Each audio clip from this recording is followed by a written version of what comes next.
Let's face it, manure has a bad reputation. The word alone brings up images of foul odors, swarms of flies, and a messy backyard disaster waiting to happen.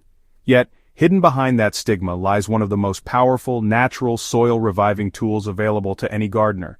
If done right, composted manure can turn lifeless, compacted dirt into rich, dark, earthy-smelling soil that teems with worms, microbes, and resilience.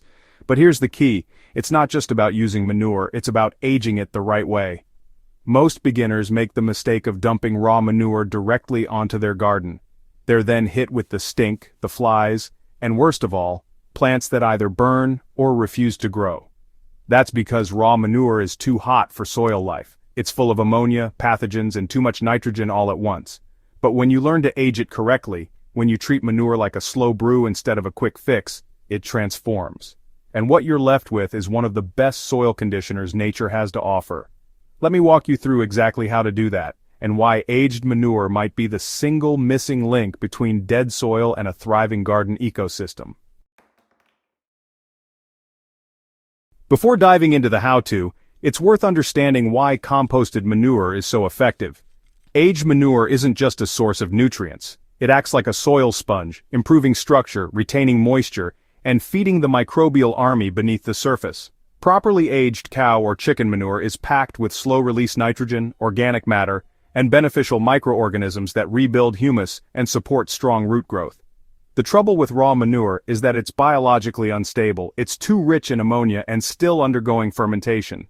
When added directly to soil, it not only overwhelms plants with nutrients they can't absorb, but it also risks introducing weed seeds and harmful bacteria.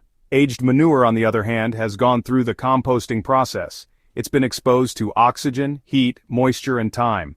The ammonia has broken down, the pathogens are gone, and what remains is dark, crumbly, odorless gold. The secret is patience and balance. I start with either cow manure from a nearby farm or chicken droppings from a backyard coop. Both are excellent, but they need to be handled differently. Cow manure tends to be bulkier and breaks down slowly. Chicken manure is more nitrogen-dense and needs even more time to cool down. The first step is to layer the manure with plenty of carbon material. Think dry leaves, shredded paper, straw, or even sawdust. This does two things. It balances the carbon-to-nitrogen ratio and soaks up excess moisture, which keeps the pile from going anaerobic and smelling like sewage. The more carbon you mix in, the less likely you are to deal with flies or odor. I always make sure the pile is at least 3 feet wide and 3 feet tall to retain heat. That internal heat is what speeds up composting and kills off any lingering pathogens or seeds. Once the pile is built, I let nature take over. Every 1 to 2 weeks I turn it with a pitchfork to let in air and redistribute moisture. If it's dry, I lightly water it. If it's soggy, I mix in more dry leaves or cardboard. Within 6 to 8 weeks in warm weather, the transformation begins. The manure starts to lose its smell. The texture becomes crumbly instead of slimy, and most importantly, it stops attracting flies. By the 12-week mark, you'd barely recognize it. The pile shrinks to half its original size, turns rich brown or black, and smells just like forest soil after a rain. So, aged manure should no longer resemble its raw form. There shouldn't be any visible chunks of poop, feathers, or bedding left in there. The smell, well, it should be earthy, not sharp or sour at all. And the texture? It ought to be soft and friable, not sticky, and definitely not crusty. At this point, the manure is no longer hot. You can actually dig your hand into it without feeling any lingering heat, which is a good sign. That means the composting process is complete and the nutrients are stabilized. One simple test I use is, honestly, the sprout test. I just take a handful of aged manure, plant a few fast-germinating seeds in it, like lettuce or radish, and then wait a few days. If those seeds sprout and grow strong, I know it's safe. But if they wilt, turn yellow, or just refuse to grow, I let it sit for a couple more weeks. But, 9 times out of 10, properly aged manure passes with flying colors. Dead soil, on the other hand, often looks gray, compacted, and dry.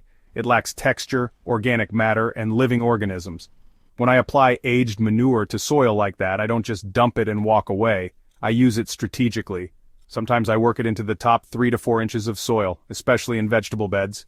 Other times I apply it as a thick mulch around perennials, fruit trees, or shrubs. Over time, rain, worms, and microbes will pull those nutrients down. The result? Earthworms return in droves. the soil becomes darker and plants respond with stronger growth, greener leaves, and more resilience to drought or disease.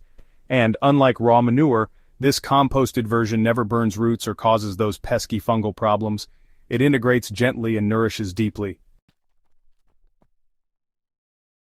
A general rule of thumb is to apply about half an inch to 1 inch of aged manure across your garden beds each season.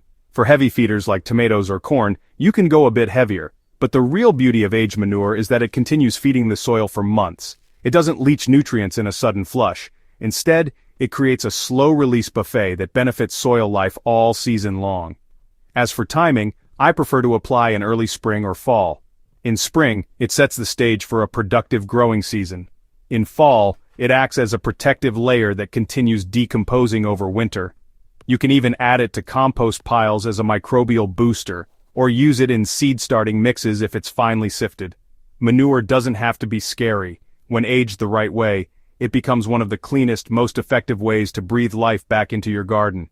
There's really no need for chemicals, synthetic fertilizers, or expensive soil amendments. All it takes is time, airflow, carbon, and a little knowledge. So if your garden soil looks dead, pale, or cracked, don't overlook that forgotten pile of manure. Compost it with intention, age it with patience, and use it with purpose. Your plants, and your worms, will thank you. Don't forget to subscribe to Hydro Haven for more real-world gardening solutions that save money, build soil, and grow better food. Hit the like button if you've ever struggled with composting or been scared to use manure. This could be the fix you need. And share this with your fellow gardeners who still think manure is just a smelly mess. With the right technique, it's actually the future of sustainable gardening.